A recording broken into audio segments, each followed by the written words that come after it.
Hello बच्चों, मैं लोकेश चौधरी आप सभी का स्वागत करता हूं ATP star the super learning platform. तो बच्चों, आज मैं और अंकुर सर हम JEE main 2021 point of view से इजिकल टॉपिक्स की बात करेंगे, जो कि प्रीवियस अटेम्प्ट्स में जो नहीं आए, जिनकी आने की प्रोबेबिलिटी ज्यादा है, तो वो वाले टॉपिक्स। तो आपको क्या करना है, वीडियो को एंड तक देखना है और मैं कह रहा हूं वीडियो में मजा आने वाला, तो make sure to hit the like button. Okay, तो एक एक करके हम इनऑर्गेनिक की स्ट्रेटेजी डिस्कस करेंगे, फिर फिजिकल की बात करेंगे, फिर आपके पास ऑर्गेनिक की बात करेंगे। ठीक है सर?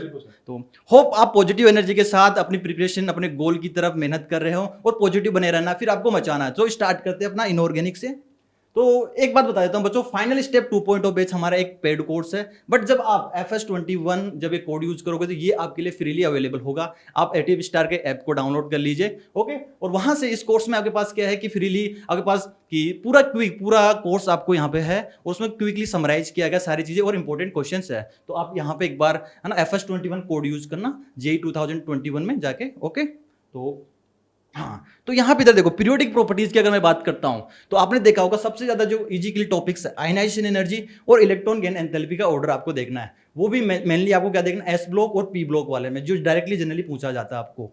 और आपके पास क्या होता है, डी ब्लॉक में थोड़ा इरेगुलर सा ट्रेंड्स होता है। आयनाइजेशन एनर्जी का ध्यान रखना, डाउन द ग्रुप क्या होती है, लेफ्ट टू राइट इतना इंपॉर्टेंट नहीं है। फिर आपके पास नेचर ऑफ ऑक्साइड्स, तो देखो यार हर अटेम्प्ट में आपके पास जो है नेचर ऑफ ऑक्साइड्स पूछा गया था आपके पास, कि यहाँ पे देखा होगा कौन सा ऑक्साइड एसिड एम्फोटेरिक है, कौन सा आपके पास न्यूट्रल है ना, एसिडिक बेसिक। तो ये ऑर्डर्स आपको ध्यान रखने हैं।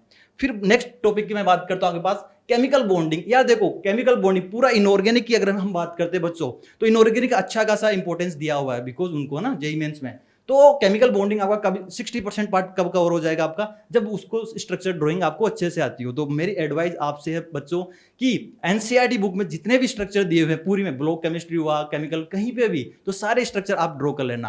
अगर आपको स्ट्रक्चर ड्राइंग आता है तो सबसे फिर इजीली हो जाएगा आपके पास हाइब्रिडाइजेशन एनर्जी और बेंड बॉन्ड पैरामीटर्स आपके लिए इजी हो जाएंगे।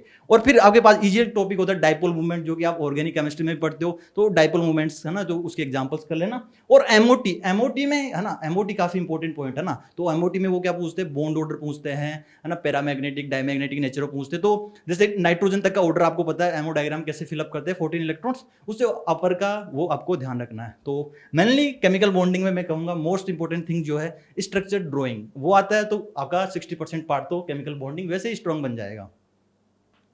फिर आगे पास आता है कोऑर्डिनेशन कंपाउंड। देखो यार, कोऑर्डिनेशन कंपाउंड की अगर मैं बात करूं तो कोऑर्डिनेशन कंपाउंड से मैक्सिमम जो क्वेश्चन जो बनते हैं बच्चों, 60-70% टाइम जो क्वेश्चन बने हैं वो सबसे ज्यादा बने वीबीटी और सीएफटी से। तो ये ना वीबीटी सीएफटी को अच्छे से कर लेना, वहां पे आपको हाइब्रिडाइजेशन पूछा जाता है, डाइपोल मूवमेंट, आपको मैग्नेटिक मूवमेंट पूछा जाता है वहां पे, है ना, कि कैसा होगा नेचर, वो सब आपको पढ़ना है। फिर आपके पास आईयूपीएच डायनामिक तो सबसे इजीएस्ट टॉपिक है, एनसीईआरटी में भी दी हुई है सब चीजें। ओके, फिर आपके पास ये वाली चीज आपको लेफ्ट नहीं करनी कि एप्लीकेशन ऑफ कोऑर्डिनेशन कंपाउंड। तो एनसीईआरटी के हर पेज में है ना, हर चैप्टर के एंड में कुछ एप्लीकेशन दी हुई होती है। जैसे कि आपके पास एक निकल को ग्रेविमेट्रिकली कैसे डिटरमाइन करते हैं, आपके पास कि ईडीटी कैल्शियम को डिटेक्ट करने के लिए ईडीटीए का यूज करते हैं। तो वो सारी एप्लीकेशन है ना, अराउंड हाफ एन वो दिया हो पैराग्राफ, वो आपको रीड कर लेना है। ठीक है, फिर आपके पास आता है ब्लॉक केमिस्ट्री। यार ब्लॉक केमिस्ट्री क्या होता है बच्चों, ज्यादातर बच्चों को ब्लॉक केमिस्ट्री लेफ्ट कर देते हैं। अब की बार देखा होगा ना आपने पूरा जेईई मेंस में, तो ब्लॉक केमिस्ट्री को सबसे ज्यादा उन्होंने दिया है वेटेज, है ना, बिकॉज अब ब्लॉक केमिस्ट्री में कौन से सबसे ज्यादा इंपॉर्टेंट है, सब लोग बोलते हैं कि एनसीईआरटी रीड करना। तो आपके पास जेईई मेंस से पॉइंट ऑफ व्यू से एनसीईआरटी इज वेरी इंपॉर्टेंट। तो इसमें मैं बता देता हूं सबसे जो मोस्ट इंपॉर्टेंट थिंग जो है, पहला आपके पास है इंपॉर्टेंट इंडस्ट्रियल कंपाउंड्स। जितने भी इंडस्ट्रियल कंपाउंड्स इंपॉर्टेंट, जैसे कि अगर हम बात करते हैं, जैसे HNO3 हो गया आपके पास, H2SO4 हो गया, है ना, बोरिक एसिड आपके पास हो गई, B2H6 हो गया। तो इस तरह के इंपॉर्टेंट जो कंपाउंड्स हैं, जैसे कि आपके पास ब्लीचिंग पाउडर हो गया, है ना, वॉशिंग सोडा हो गया, इस तरह के जो इंपॉर्टेंट कंपाउंड, इनके प्रोसेस, जैसे अमोनिया का प्रिपरेशन होता है, इन सब के प्रोसेस, इंडस्ट्रियल प्रोसेस का जो नाम होता है, नेमिंग होती है, वो पता होना चाहिए। और उनकी सिंपल सी रिएक्शंस है ना, सिंथेसिस की, वो आपको पता होनी चाहिए, जो मेन कंपाउंड है ना वो। फिर आपके पास होता है एलोट्रोपिक प्रॉपर्टीज।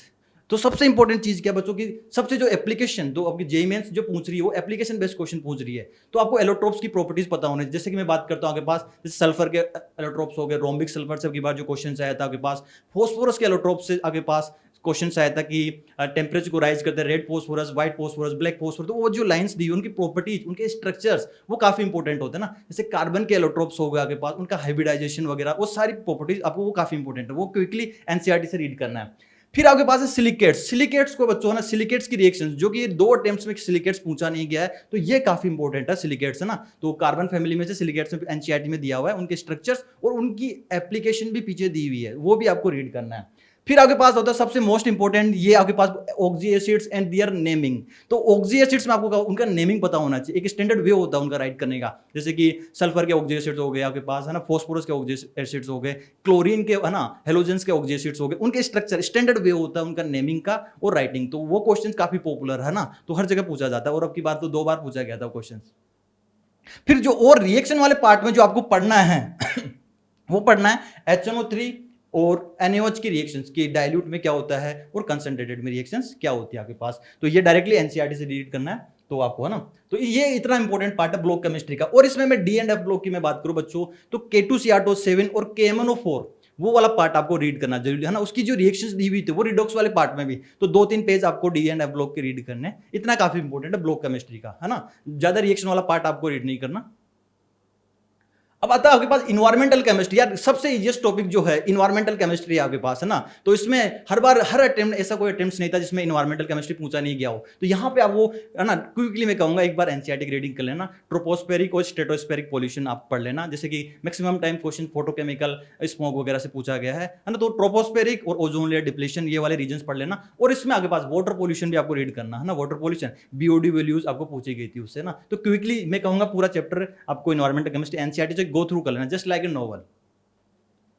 अब आता है मेटलर्जी। यार मेटलर्जी है ना, हर अटेम्प्ट में मेटलर्जी से क्वेश्चन पूछा गया था। तो सबसे जो फेवरेट क्वेश्चन जो मेटलर्जी का होता है वो आपके पास होता है कि डिफरेंट ओर्स की नेमिंग। जो पहला पेज एनसीईआरटी में दिया वहां पे डिफरेंट ओर्स दिए हुए वो आपको रीड करना। तो मैं अगर मैं बात करूं मेटलर्जी की इंपॉर्टेंट पॉइंट ऑफ व्यू से, तो एनसीईआरटी स्टार्टिंग के 5 चैप्टर्स है ना, एलिंगम डायग्राम्स तक आपको रीड करना है, मस्ट है।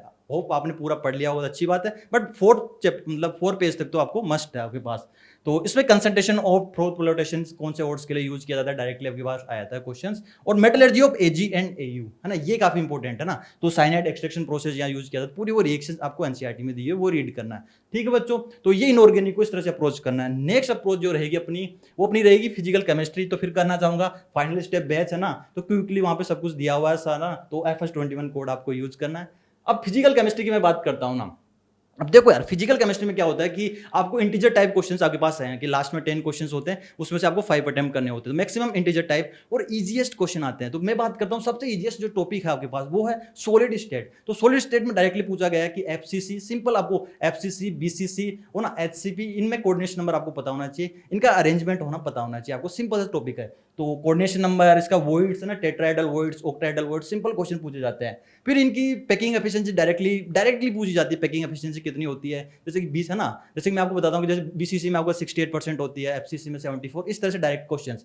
और ये वाला क्रिस्टल डिफेक्ट्स वाला पार्ट है बच्चों, ये आपको पूछा नहीं गया ना, 2 अटेम्प्ट्स में कम पूछा गया, तो इसकी प्रोबेबिलिटी भी ज्यादा है ना। फ्रैंकल डिफेक्ट और शॉर्ट की डिफेक्ट ये जरूर पढ़ लेना, उनके एग्जाम्पल जरूर पढ़ लेना आप।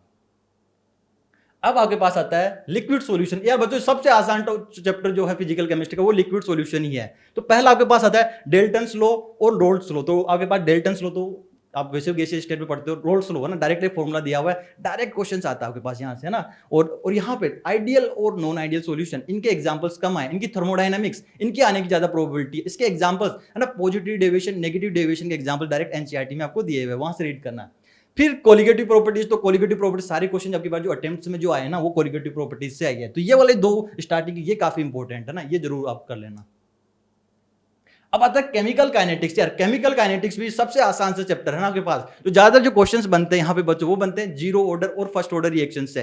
तो आपके पास उनका फॉर्मूला पता होना चाहिए, जीरो ऑर्डर फर्स्ट ऑर्डर किसी टी टाइम पे कंसंट्रेशन क्या होता है वो फॉर्मूले, उनकी हाफ लाइफ पता होनी चाहिए और उनके ग्राफिकल रिप्रेजेंटेशन, सबसे फेवरेट चीज ये है। और फिर आगे पास आता है अरेनियस इक्वेशन की टेम्परेचर के साथ रिलेशन क्या होता है। तो ये आप देख लेना वहां पे पूरी अरेनियस इक्वेशन का कि इंडिविजुअल फैक्टर्स का मतलब क्या होता है वो सब पता होना चाहिए। तो ये काफी इजी टॉपिक्स है तो इसमें से, है ना।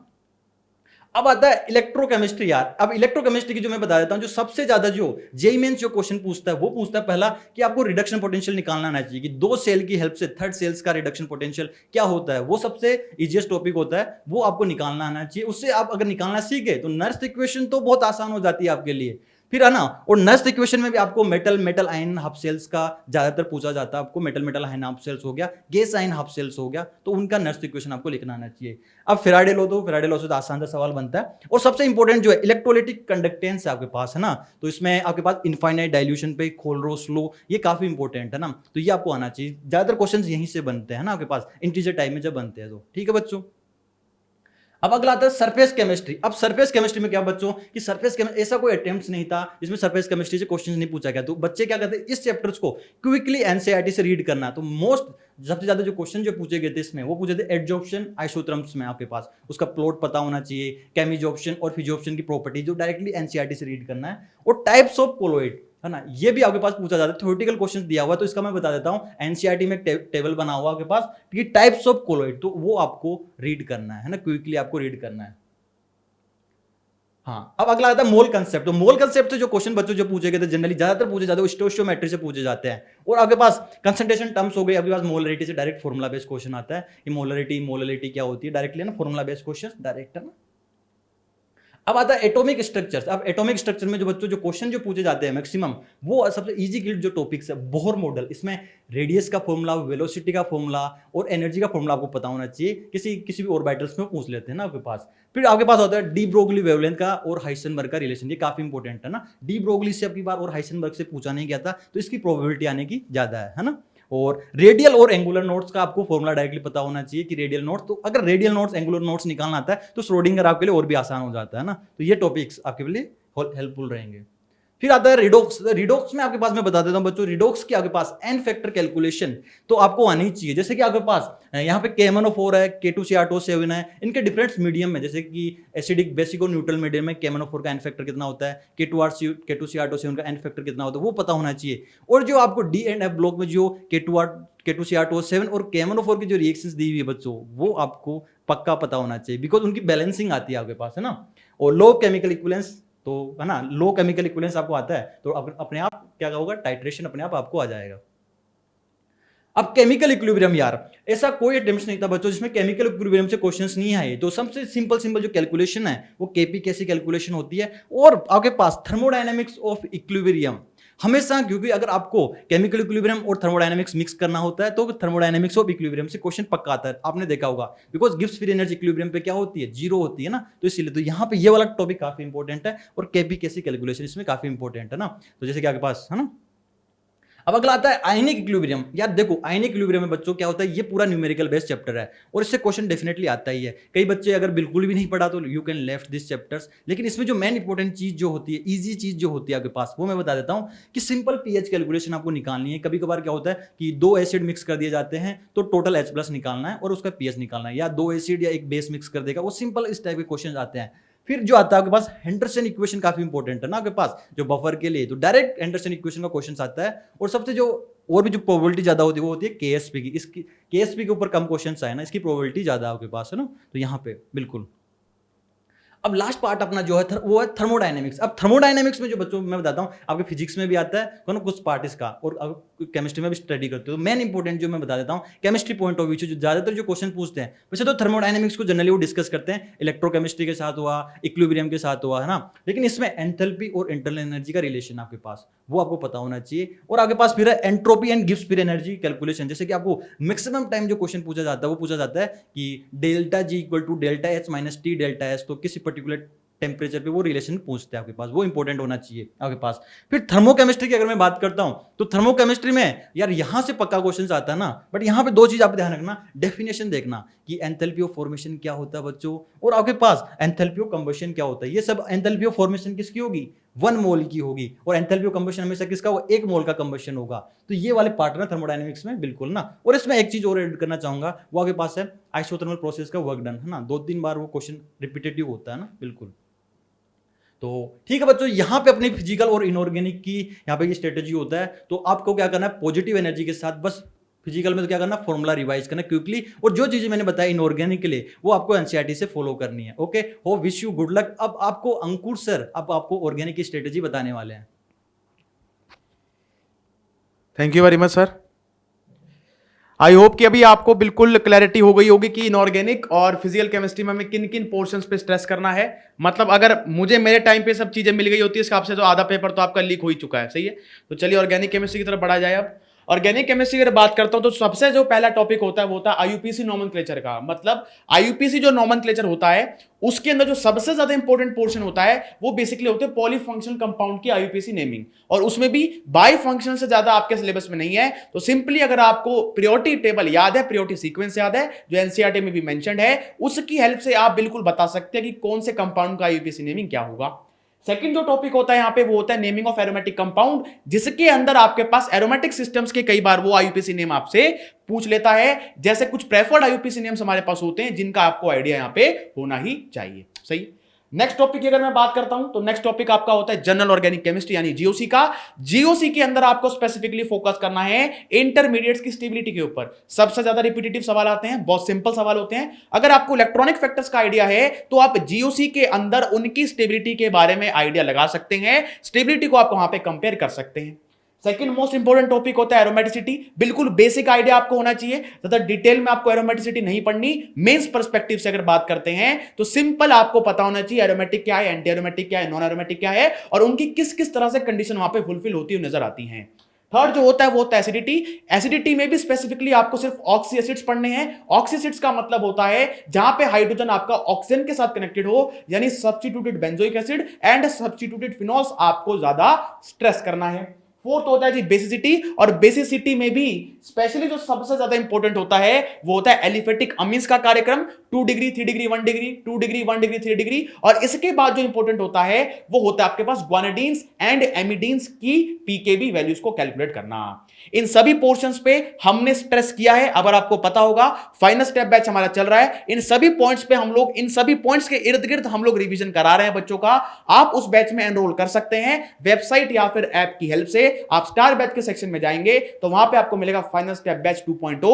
उसमें अगर आप FS21 नामक कोड लगाएंगे तो आपको काफी ज्यादा बेनिफिट होगा और आपकी जो अपकमिंग जेईई मेंस में आपकी परफॉर्मेंस बूस्ट होगी, सही। चलिए अगर मैं आगे बात करता हूं आइसोमेरिज्म की, तो आइसोमेरिज्म में क्या होता है जी? आइसोमेरिज्म में जो सबसे ज्यादा इंपॉर्टेंट है वो टोटोमेरिज्म। मतलब टोटोमेरिज्म में आपको ये पता होना चाहिए कि कौन सा कंपाउंड टोटोमेरिज्म के लिए जाएगा, कौन सा कंपाउंड टोटोमेरिज्म के लिए नहीं जाएगा। सेकंड होता है जी हमारे पास ज्योमेट्रिकल आइसोमेरिज्म का कार्यक्रम, जिसमें आपको बेसिक ये आइडिया होना चाहिए कि कौन सा मॉलिक्यूल जीआई शो करता है, कौन जीआई शो नहीं करता है। सिंपल अगर कंडीशंस आपको ध्यान है तो इसका सवाल ज्यादा टफ नहीं आता।